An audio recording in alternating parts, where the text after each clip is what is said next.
Yo mga paps, paano nga ba mag-add ng game sa game menu? So check natin to. Maraming game menu ang available sa internet na pwedeng gamitin sa mga PisoNet. Example na tong Valorant Team na gawa ni Sir Saldenov. Once na na-download nyo na yung file, open nyo lang yung folder at hanapin yung SyncXP na app. I-open nyo at mag-add tayo ng panibagong task. Click nyo yung new task, palitan nyo yung pangalan ng task sa game na ilalagay nyo.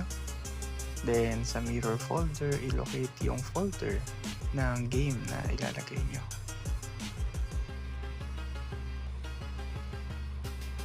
Next naman is yung executable program. Hanapin nyo lang din yung pinaka-exe file ng app para yun yung mag-run.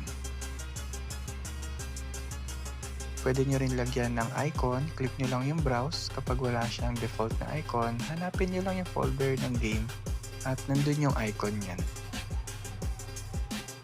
Once okay na, huwag kalimutang i-save dito sa taas, then exit.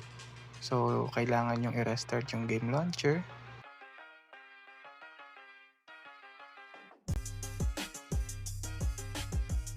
Kapag wala pa, syempre pwede nyong ulitin yung process o kaya naman i-add sa online games yung game nyo para lumabas na siya sa game menu.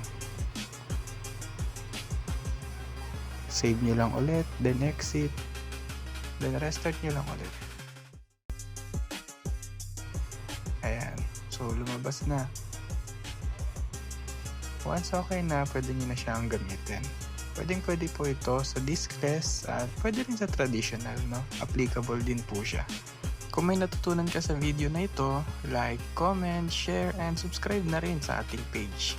Shoutout nga pala sa mga followers natin dyan. Especially sa aking TV na si Athena Cassandra at sa aking pamangkin na si Adrian Nathaniel. So yun lang mga paps, thank you!